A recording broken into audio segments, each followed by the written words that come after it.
Hour, and myself, a really great bunch, if I may say so, and very experienced. So some are here this morning, others are unable to attend. So we've made a series of very draft recommendations to submit to you for further input. So let me begin. Yes, we already have up there on the screen the commonly arrived at propositions about moving forward that were adopted on the 9th of November at our worship with Father Samuel. Build congregational consensus, and that's actually what we're really talking about today. The permission, the mission from you to move forward to build congregational consensus. We do not envision LOV as being the primary agent of this. They have to be able to speak in the name of the entire parish in whatever they do, and that's what our topic is today. Build parish formation, education and conversation. Build bridges, connecting with Latino individuals and groups in the Bend area. Walk together, juntos caminemos, starting to engage together in ministry and action as they arise from these connections. Embrace change courageously. Prepare yourselves to be ourselves, to be truly open to one another in community and more generally and into the indefinite future. Adelante al futuro. Move forward to the future. Take genuine steps. So what we're envisioning, especially today, in a nutshell, is building parish consensus around this issue, which is provoked by the fact that the number of Latinos in our community has really skyrocketed, and it is made more pressing by the fact that by the last standards that I read from the newspaper, the infection from the virus has attacked Hispanics in our region 3 times higher than the non-Anglo population. So then we want to build connection with Latinos in our community. We have some ideas about how to do that, and planning and engaging together in shared ministry and action. And if Betsy puts the next slide up, what we want to make some clarifications. What we're not envisioning this ministry as providing charity. Now, let me make clear about this. The outreach to charity in this direction is extremely important. And we would probably have a role in providing opportunities to such organizations as the Outreach Commission to try and meet that need. But the main aim of our committee is to basically see if we can get the mind of the church together on this subject. And we are not about proselytizing. There's a common perception of something like that as an ultimate aim. But those of us who have been working together have not envisioned. If it happens, fine. If not, that's fine too. Okay, so we proposed in our meetings a goal with a whole bunch of very specific things which you're not actually seeing, times and dates and who does what, to build on the November 2019 workshop. By the end of the 2020-21 program, there will be we will try to form a consensus, or have formed within the consensus of the congregation, to the end that members desire a better understanding of and connection with the Latino community arises. Now, we are perfectly aware that the timetable and the means of doing this have been very much affected by the inability to gather together. But we will do the best we can with the means available to us, and we will keep the parish informed about how that's moving along. So don't take the dates here as absolute gospel. So with that kind of an introduction, let me turn it over to Betsy Lamb to go through some of the initiatives that we might take to realize this goal with the consent of the parish and speaking in the name of the parish. Okay, so go ahead, Betsy. Okay, I'm glad to see all of you here this morning, and am interested in sharing, as David said, the first 5 of these recommendations or initiatives that are we are thinking of that are in draft form now. and subject to change, most all of them in some way, by the presence of the virus in our midst. So there will be changes, I'm sure.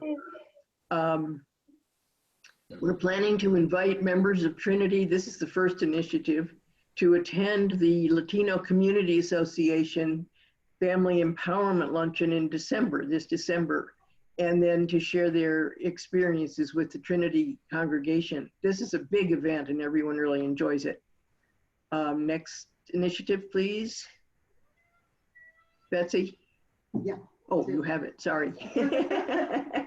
You're right on top of it.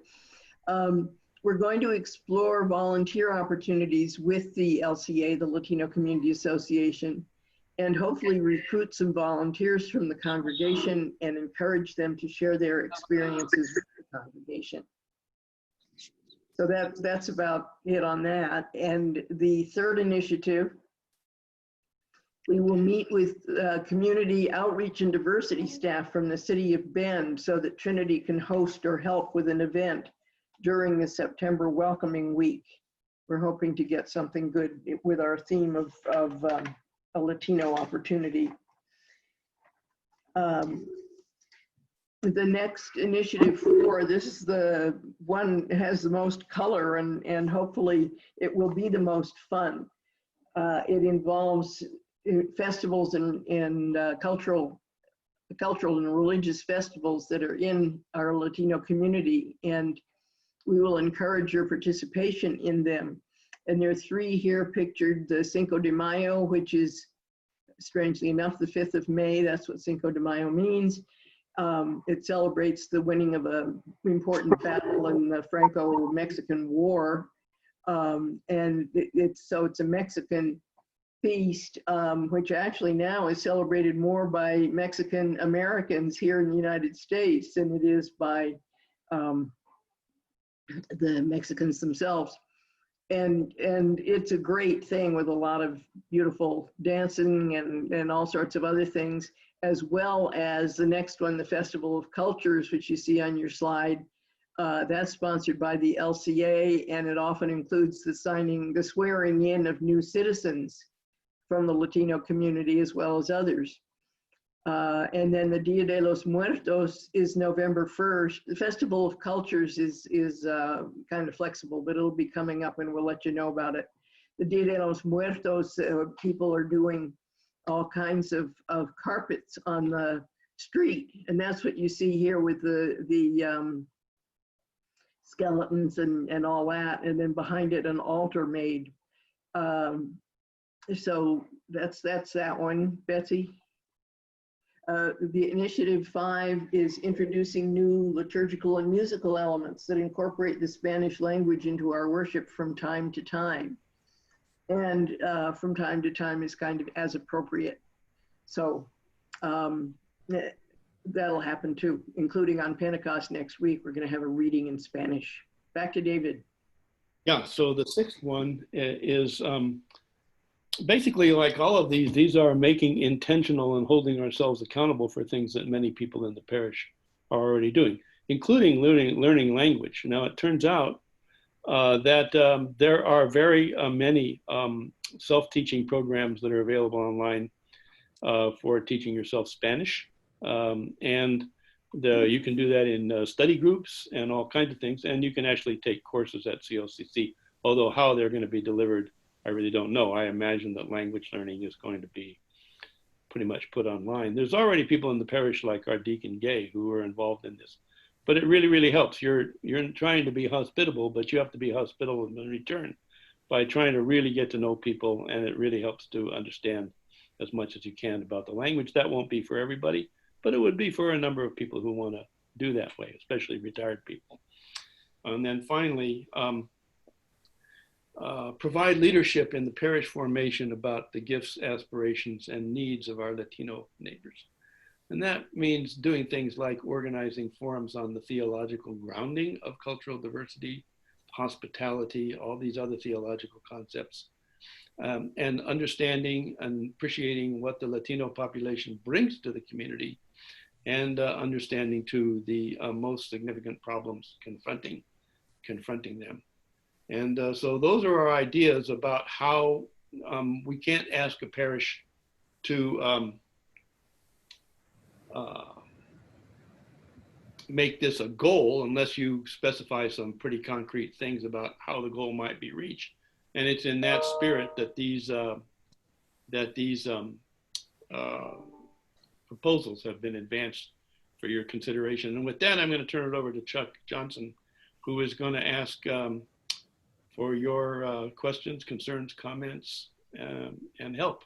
So thank you very much. Thank you, David. Good presentation there.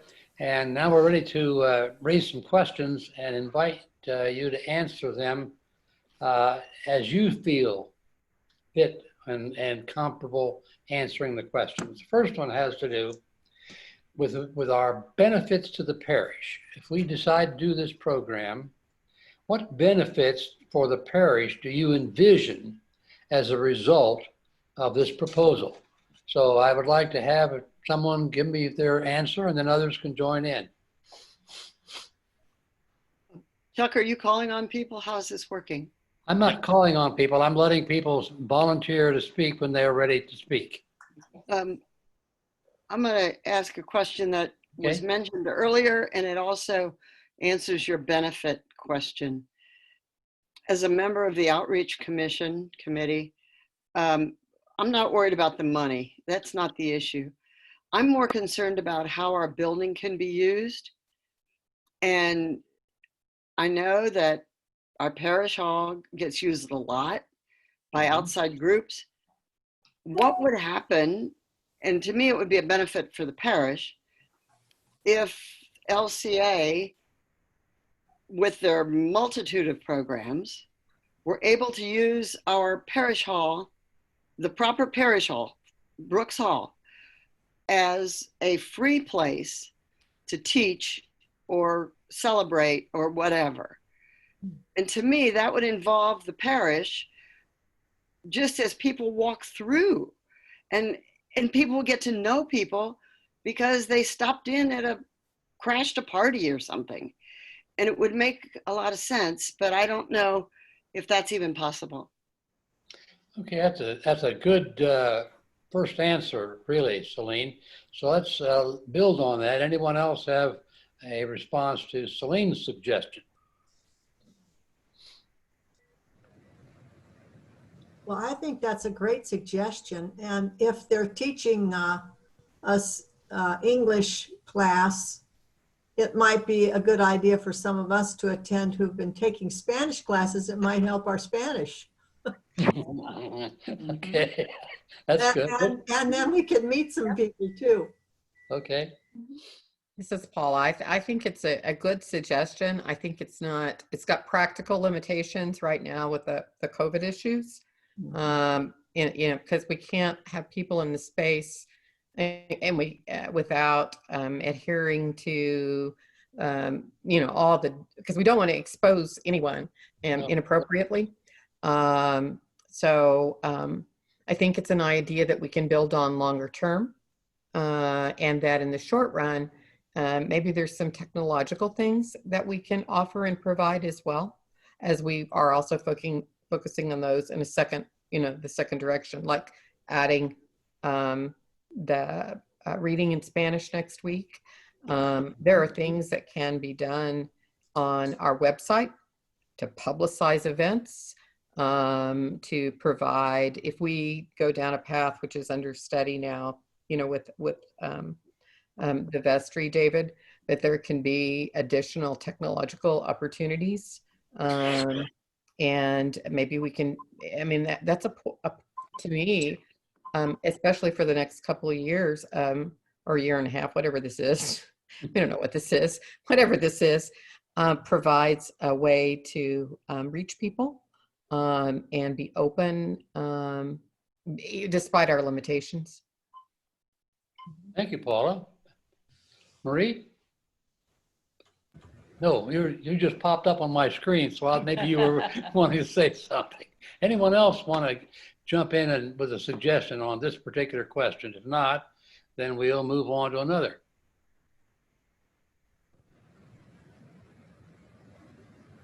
Okay, then I don't hear any more comments, and I think these have been some good suggestions, and I appreciate your thoughtfulness in presenting them. Now, our second question then is, how could this effort be better connection, lead to better connections within our local community? So this would be something beyond the church in our local community, but how could this effort lead to those better connections? Does anyone have some response to that question?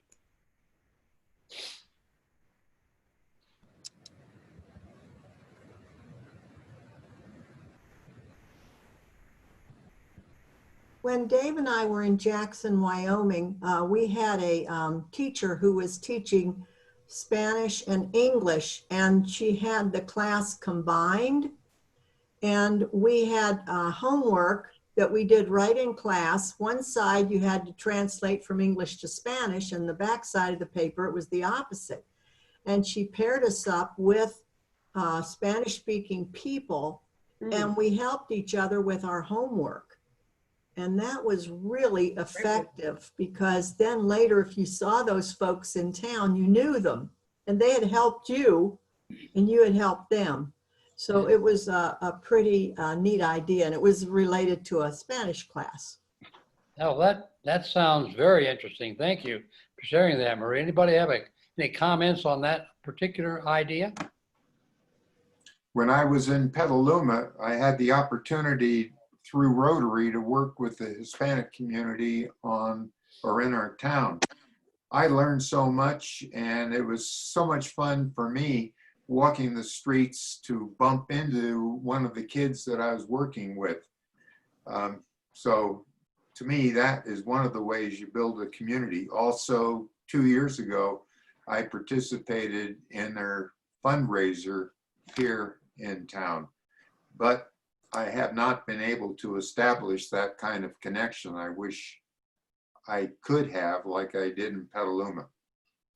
Thank you. I appreciate that comment, Todd. And I think it suggests that we are not only talking about adults, but we are talking about whole families. And I think that's a really good piece that you've added to the conversation. Thank you very much for that. I just want to add one other thing too. The teenager brought me into their home on multiple occasions, and to see 3 generations living in a small home, but yet their generosity toward me, I thought was a great community builder, because I was able to tell that to other people. Oh, and vice versa. We could invite them into our homes and have that same kind of possibility on their behalf too. So that, I think, is a good suggestion. Now, is there anyone else have another idea that fits in this particular context here of the moving forward for the whole community with? Well, I just wanted to say that, following up on what Celine suggested of opening up Brooks Hall, I think anytime we open up our facility or our church home and show that we're welcoming people and providing hospitality, is going to create better connections immediately. Okay. I think, yes, Paula. One other thing that I think is maybe easily accomplished even in the short run, and I don't know how easily, but if there are people within the parish who are capable of translating simple things like the sermon, and then it could be posted in Spanish. If there are people who are actually bilingual who could do that, to me, that's no different than making sure that our communications start to be more open to others. And I wonder if that is something that's readily accomplished. Might not be on the same timeline as posting our sermon, but I bet if there are enough people who have that skill, if they had the written document in English and translating it and posting it every week, might be a welcoming just sign publicly of providing information and love in a different way. That's a good suggestion. Anyone have in your own mind, a comment to enlarge what Paul has just shared with us? Well, I have one. I think that Paula's suggestion too about using the internet to our new virtual connections to good advantage is actually a great way to make lemonade out of lemons. And I was just going to say a good way to do translations, and Spanish is not one of my languages, unfortunately, but you could start out with Google Translate and then go through and find the mistakes and correct them, and you save a lot of time that way. I mean, it's not very good just to use Google Translate and then leave it, but if you know the language, you can start out with that and then clean it up. Good, very good. That's I don't have any problem with those ideas. Chuck, I just have a couple of comments. Oh, yes. When Marie talked about the pairing, that would work really well virtually, because those of us who have problems with languages would have a partner who speaks the language, and that would be helpful. Okay. When it comes to services, let me share a little bit about what's happening over at St. Francis this weekend. They have a Hispanic, a Latino service every Sunday. And this is First Communion weekend. It's going to go through Tuesday. And I think the first round is for the Latino community. And then the second round is for the English-speaking folk. So in a Catholic service, which many of our Latino friends are, Holy Communion first Sunday for a second grader is a big deal. And the rules, because I know a person who's plays for that service, is they took out a few pews in the front, and then they put safety tape on the pews that are supposed to stay empty. And if you live in the same household, you can sit in the same pew, because, you know, they're all sharing virus together.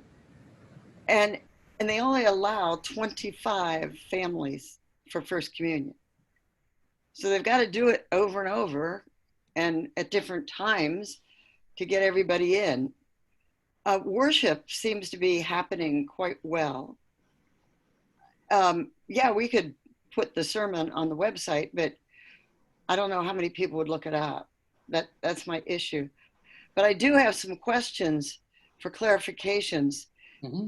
For clarifications, what is LCA doing during the shutdown? Does anybody know? Yes, I could clarify that a little bit. They're still going full speed ahead. They're accepting funds now to give directly to people who are affected by the coronavirus with their work. They're seeing clients in their office. Their offices are all open, and generally just keeping up with things as well as they can. But there's this special thing going on now with offering limited funds to people who are really in need and who haven't gotten the government check and that sort of thing. do they have a donate button on their website? They do, yeah. Okay, good. It's the Latino Community Association, all one word.org. Okay. Betsy, most of what they're doing right now is financial? Is that what you're saying? No, they're still, the offices are open. And so people like Milagros, who's come to see us here at Trinity, she's there all the time when the office is open for people to drop in. And they're always sharing different problems, and she's a great problem solver. So, and the same is true in the other offices. So it's a good comprehensive service.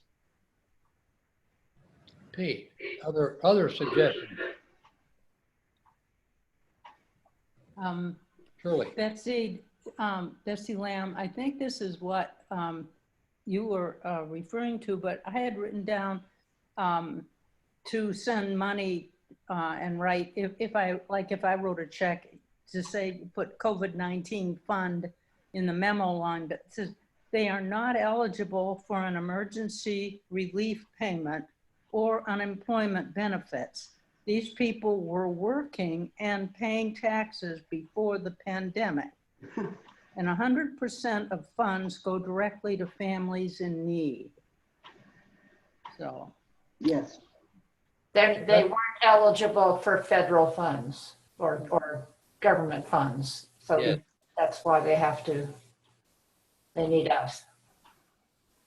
And then another thing that they're doing is welcoming volunteers. So hopefully you'll hear more about that later from us. Okay. Okay, these are some excellent suggestions we just processed right here, and I think Are the questions up, Chuck? Do you see those? Yes. Beg pardon? Do you see the slide with the questions? Yes. Okay. Yes. Yeah. Yeah, and you know, if you have, yeah, what could you contribute to this effort? How could you help support the visioning or planning is a part of our questions. So does anybody have a specific suggestion to make toward that concept? What could you contribute to this effort? Do we need to make that some kind of a parish-wide thing we try?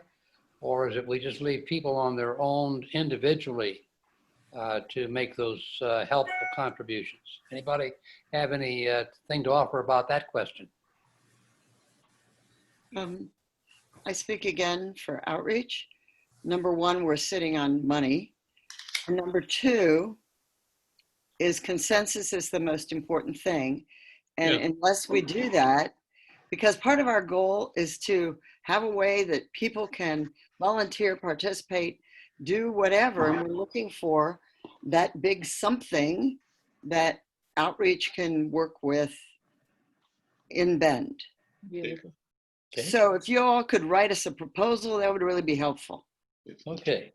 We have about 1 minute left. There's also the possibility of joining with us in this expanding committee. I already have an inquiry from somebody who wants to do that. Oh. And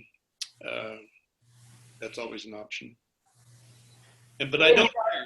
Are you ending us up, David? Huh? Are you closing us out because we have? I don't get to do that, but I mean, Jed will do it. But what I mean is, I don't hear any roadblocks in this conversation to the fact that we are given, in effect, a mandate to move forward. Yeah.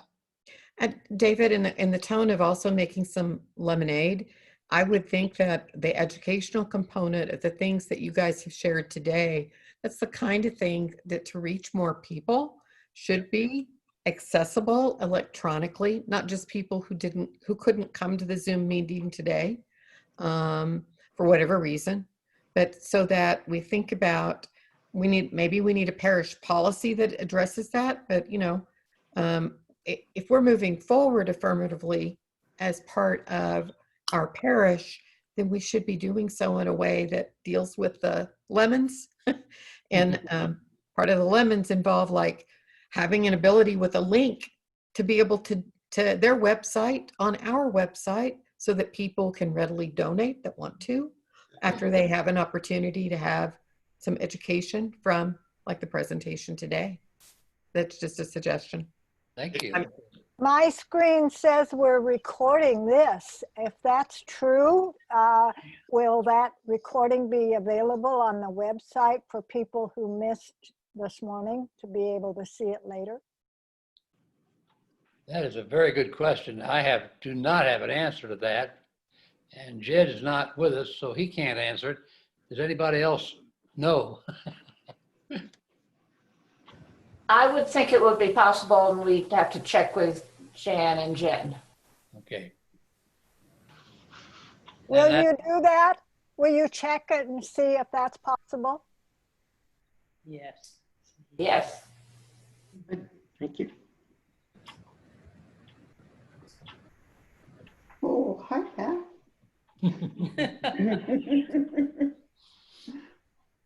Okay, does that complete our answers? And we are now about out of time, aren't we? Yes. So we want to conclude by saying this event was not for the past. This event was for the future. And we are looking at the ways that Trinity congregation can be a helpful arm to our Latino neighbors as we all move forward together into a sense of harmony and peace and love as we live together and as we share ministry together.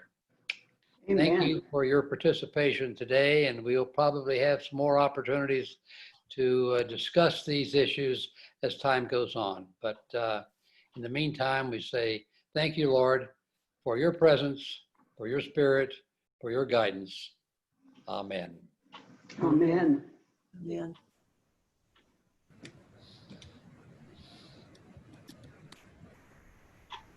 That was me participating in their fundraiser.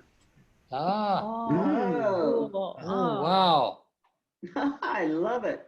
And I love to take my camera to anything in the Hispanic community. I love those people. Wow. Thank you, Todd. That's a great. beautiful photograph. It is a beautiful photograph. And with that, I'm going to end this. Okay. Thank you all. Thank you. Thank you, Deb. Bye. Back to form. Bye. Worship Bye, prayers. everybody.